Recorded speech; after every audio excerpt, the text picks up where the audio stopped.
On September 15, 1940, the Luftwaffe launched a ferocious campaign targeting London, marking a dramatic shift in tactics by focusing their air force on Britain's most populous city. This was a deliberate strategy to gain air superiority, baiting Royal Air Force (RAF) fighters into the sky for a decisive showdown to eliminate them as a threat, clearing the way for a potential German amphibious invasion. Numbers Luftwaffe pilots in their Bf-109s were stunned by the fierce resistance.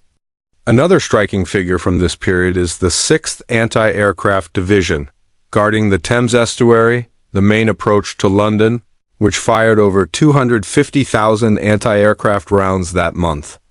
Official records claimed 1,800 rounds were needed to down a single aircraft, but experts widely dispute this, suggesting the true number was much higher.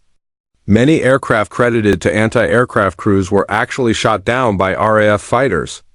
The inaccuracy of these reports stemmed from the same issue plaguing anti-aircraft technology, its ineffectiveness at damaging high-flying aircraft. This raises the question of why anti-aircraft defenses during the Battle of Britain struggled so much and how a groundbreaking, top-secret technology introduced mid-war transformed the battlefield. At the war's outset, anti-aircraft guns were largely a deterrent, most effective at lower altitudes, forcing enemy planes to fly higher where they struggled to hit targets accurately. Aiming at fast-moving, high-altitude aircraft from the ground was an immense challenge. In ideal conditions, crews had a clear view of their target, estimating its altitude, bearing, and speed to aim ahead of the formation's path, an educated guess at where the plane would be when the shell arrived.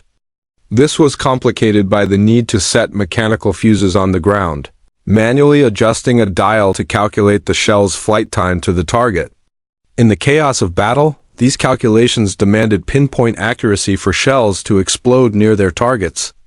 Pilots further complicated matters by randomly altering altitude and direction, making it nearly impossible to predict their position. Anti-aircraft fire became a game of chance, requiring an enormous volume of rounds to have any hope of success. This inefficiency was a critical problem for the British, enduring the relentless bombing of the Blitz, and demanded a solution. For anti-aircraft rounds to become effective, a reliable way to detect and track targets was essential. In an era of fragile vacuum tubes, building an electronic device to survive the 20,000 G acceleration of a gun launch seemed impossible. Both Britain and Germany explored radar-triggered fuses before the war, but abandoned the idea for gun-launched projectiles, unable to overcome the challenge of ruggedizing and miniaturizing electronics to fit a small artillery shell fuse. The Americans, however, persisted, developing the VT, variable time, fuse, a revolutionary device with a distinctive red vial of liquid at its core. Powering this radar transmitter posed a significant hurdle. Early proximity fuses used dry cell batteries, which had two major flaws. Their charge lasted only 2 to 3 months, making long-term storage impractical, and there was a high risk of accidental detonation if power connected prematurely, potentially destroying entire ammunition stockpiles. A stark example of such a disaster was the SS John Burke, a U.S. ammunition ship hit by a Japanese kamikaze in 1944, exploding with devastating force. The Pacific Theater, where U.S. ships faced relentless Japanese aerial attacks, drove the urgent need for better anti-aircraft defenses. The U.S. National Defense Research Committee devised an ingenious solution, a wet cell battery design. The red vial contained the battery's electrolyte, stored separately from the solid plates. A clever mechanism activated by the shell's 50,000 RPM spin from the gun barrel's rifling used centrifugal force to release 2 spring-loaded levers. This triggered a small explosive primer, driving a spiked plunger to shatter the glass ampule, releasing the electrolyte to flow between zinc plates coated with carbon, separated by plastic insulating rings. Holes in the plates allowed the liquid to fill each layer. Even if the glass broke during handling, the electrolyte wouldn't activate the battery without the centrifugal force of a fired shell. Additional safety features ensured detonation could only occur in flight at high speeds. Once powered, the battery energized an oscillator, generating a continuous sine wave radio current for the transmitter. To save space, the antenna served as both transmitter and receiver. The fuse distinguished between sent and received signals using the Doppler effect, calculating the frequency shift caused by the relative velocity of the approaching target and shell. This produced a beat note that grew stronger as the shell neared the target. The fuse was tuned to detonate at the optimal distance and angle, matching the shell's fragmentation pattern by adjusting radar sensitivity. When the returning radar waves reached a threshold voltage, they triggered a thyrotron, a vacuum tube-like device filled with low-pressure gas such as hydrogen.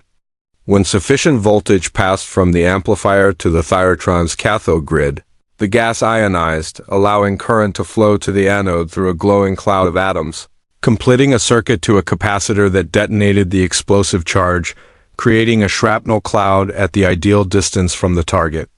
This intricate assembly electrolyte capsule, zinc-carbon battery plates, oscillator, antenna, amplifier, and thyrotron was encased in a fuse body, with cavities filled with microcrystalline wax to protect against moisture and support the electronics during launch.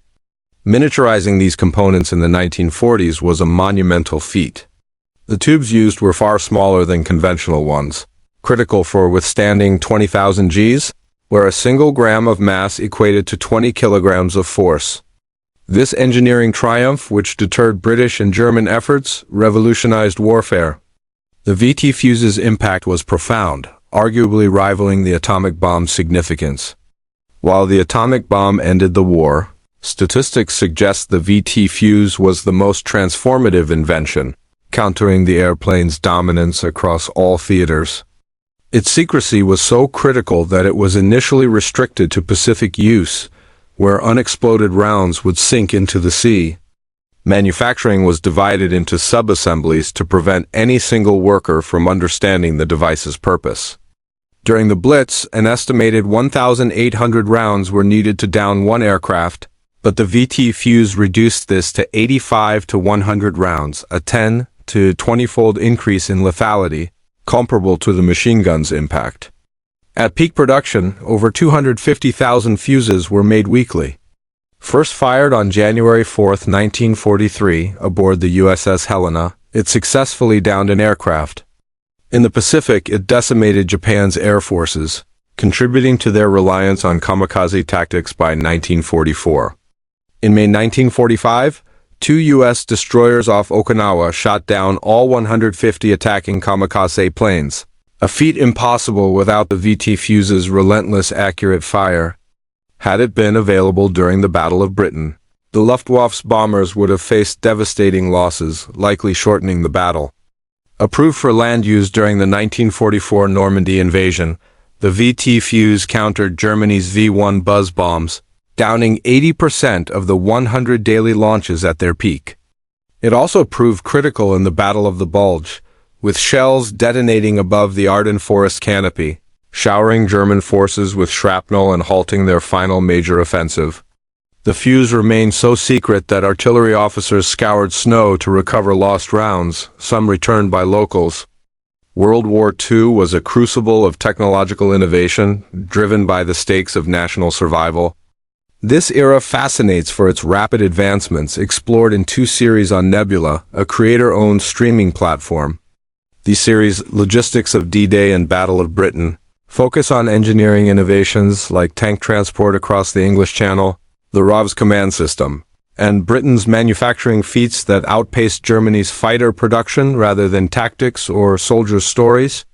Nebula, built with fellow creators, hosts exclusive content like Mustard's B-2 bomber documentary, City Beautiful's urban history series, and Neo's MH17 investigation. For $2.50 a month via a special link, subscribers access ad-free early content, free from YouTube's constraints, directly funding innovative projects. This platform allows creators to explore complex topics, like the VT fuse's engineering, without fear of demonetization, offering a haven for engineering enthusiasts.